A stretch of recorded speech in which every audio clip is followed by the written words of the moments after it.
भारत में गिद्ध नजर आना नामुमकिन सा हो चुका है। गिद्धों की संख्या में आई कमी सालाना 1 लाख से ज्यादा लोगों की मौत की वजह बन रही है। गिद्धों के लगभग खत्म होने से भारत में लोगों की मौतों की संख्या बढ़ी है। और जब मांस का भोजन, बुद्धि, नाशक नशा, शराब को पी लोगे, माँ बहन बेटी की पहचान खत्म हो जाएगी। इससे बड़ा कोई नर्क में जाने का दूसरा साधन नहीं। गीत, कुत्ता, कौआ, गीत, ये मुर्दा मांस खाते, ये तुम्हारा भोजन नहीं। जो मछली के मांस का भोजन करते उनको 64 जन्म गिद्ध के अवतार यानी शरीर धारण करना।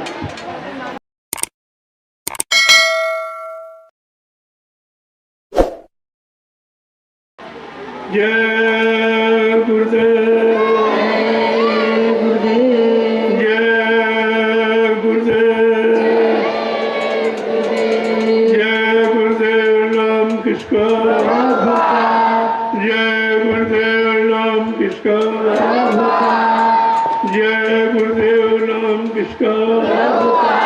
सतयुग कौन लाएंगे, विश्व को शांति कौन देंगे, जन जन में प्रेम कौन लाएंगे। स्वामी जी का कहना है, ये सूत्र गांठ में बांध।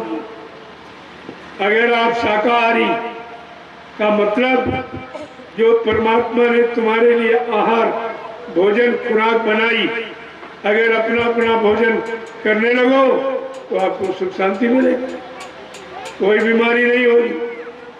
उदाहरण के लिए एक मशीन पेट्रोल, एक डीजल। अगर पेट्रोल वाली मशीन में आप डीजल डालो, ये भी तो तेल है, हम डीजल डाल के चलाएंगे, वो खराब हो जाएगी। ये मनुष्य मशीन परमात्मा की बनाई हुई, किसी इंसान विज्ञानी नहीं बनाई। इस मशीन का जब मशीन बनाई तो उसका भोजन बिल्कुल स्पेशल, सीजनल अनाज, सीजनल दालें, सीजनल सब्जियां, फल फूल, मेवे, दूध, मक्खन, मलाई, घी, ये शुद्ध आहार, शुद्ध शाकाहार, सात्विक भोजन, ये मतलब मानवीय खुराक आपकी। जब मानवीय खुराक खाओगे मानवता बनी रहेगी। लेकिन आपने भोजन खराब कर दिया, ये मनुष्य मशीन खराब हो गई, तरह तरह की बीमारियां आ गई, परेशानियां आ गई।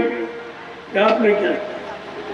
अरे भाई, जो खाओगे उसी से खून बनेगा, और फिर उसी अगर खून दूषित हो जाए तो खून की बीमारी अलग हो, तो मनुष्य का भोजन अलग, मनुष्य की बीमारी अलग।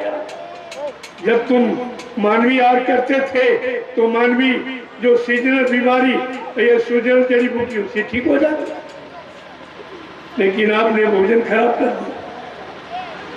आप पशुओं को, पक्षियों को, कीड़े मकोड़ों को मार के खा लेगा। ये तो जंगली जानवरों का भोजन। जब किसी का भोजन छीन लोगे तो वो खुश होगा कि नाराज होगा।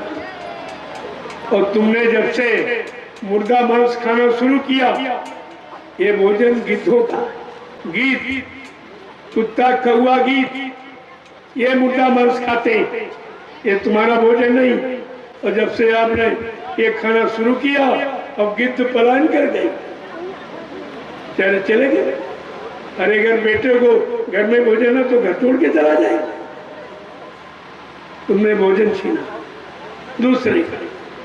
दूसरे को भोजन छीनकर उनको भगा दिया, और तुमने बीमारियां मोल ले ली। तुम कोई सुख शांति थोड़ी पा गई।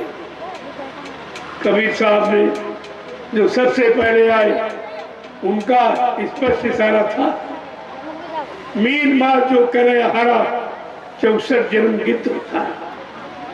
जो मछली के मांस का भोजन करते उनको 64 जन्म गिद्ध के अवतार यानी शरीर धारण करना, गिद्धों की योनि में जन्म लेना। देखिए कितनी बड़ी साफ शब्दों में काम कह रहे हैं कि कि मांस मछलियां खाते हैं, सुरापान से हेत तेनर नरके जाएंगे माता पिता समेत। कितना बड़ा बुरा परिणाम इसका। कबीर साहब ने समझाने का प्रयास किया। सबसे पहले आए थे, 750 वर्ष लगभग पूरे होने जा रहे। अगर कबीर की बात मान ली होती तो आज ये समय तुम्हारे लिए बीमारियों से भरा नहीं होता, लेकिन आपने उनकी बात नहीं की और इसी बात को कहने आए। और उन्होंने ये कहा, धर्मशास्त्रों ने भी आपको सलाह दी है, कामस्तस् कुतो लज्जा निर्धनस्सी कुता क्रिया सुरापस्सी कुता सोचम मांसाहारे कुतो दया। का कामी पुरुष में कोई शर्म नहीं, माँ बहन बेटी की पहचान खत्म हो गई। और तो गरीब कुछ कर नहीं पाएगा, कोई अच्छा शुभ काम। जब मांस का भोजन, बुद्धि नाशक नशा, शराब को पी लोगे, माँ बहन बेटी की पहचान खत्म हो जाएगी। इससे बड़ा कोई नर्क में जाने का दूसरा साधन नहीं। ये सबसे बड़ा कहते हैं कि सुरा सोचम, सुरा माने शराब पीने वाला कोई अच्छी सलाह नहीं देगा। जो नाली में पड़ा वो सलाह क्या देगा, क्या शराब देगा। और मांसाहारे कुतो दया, मांस का आहार करने वाले में कोई दया नहीं, कोई रहम नहीं किसी तरह का।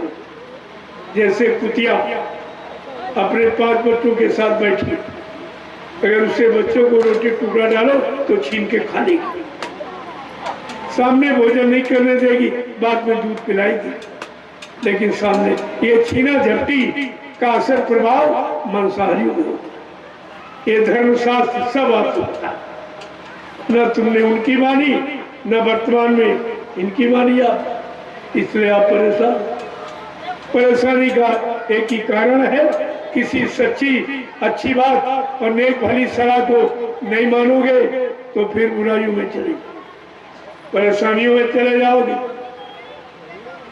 इसलिए सतगुरु वैद्य वचन विश्वासा, अगर सतगुरु रूपी वैद्य मिल जाए, उनके वचनों पर विश्वास कर लो तो कोई बीमारी तुम्हारे अंदर आ नहीं सकती। और आपको मिले लेकिन आपने उनको अपना बना नहीं पाया और कह रहे उम्र के चले गए, तो फिर तुम्हारी बीमारियों कौन दूर करेगा, लड़ाई झगड़ों से तुम्हें मुक्त कौन करेगा, अकाल मौत से तुम्हें कौन बचाएगा, तुम्हारी जीवात्मा को जगाकर परमात्मा से कौन मिलाएगा। ये सब विचार करना चाहिए। अगर ये विचार करते होते तो आप कभी सतगुरु दयाल की चरण और शरण से कभी नहीं। क्यों? मुक्ति संत चरण की दासी। अगर मुक्ति पाना है तो संतों के चरणों में, क्योंकि मुक्ति संतों की दासी है। कितना बड़ा।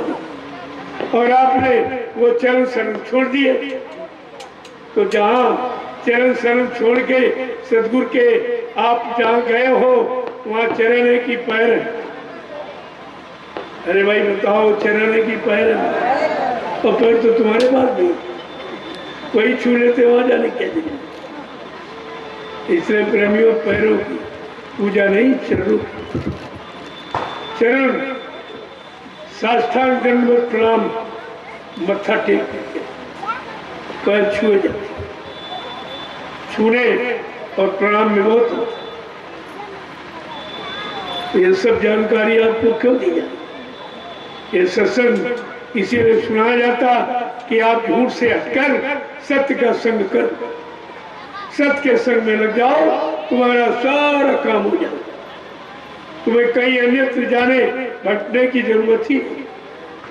जय गुरुदेव।